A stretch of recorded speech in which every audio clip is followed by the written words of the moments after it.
Installation instructions for Europrofile rose. Remove the rose and the nylon base and 4 wood screws from the box. Place the nylon base on the door. Ensure that the countersunk are facing towards us and the lug is at the bottom.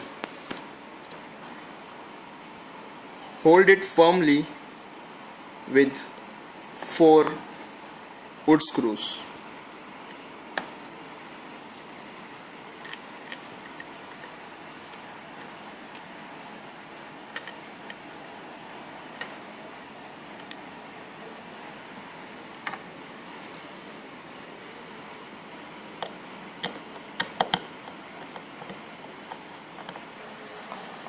Tighten all the 4 wood screws firmly.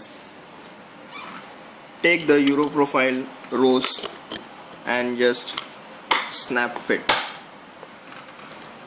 Your Europrofile rose is ready to use.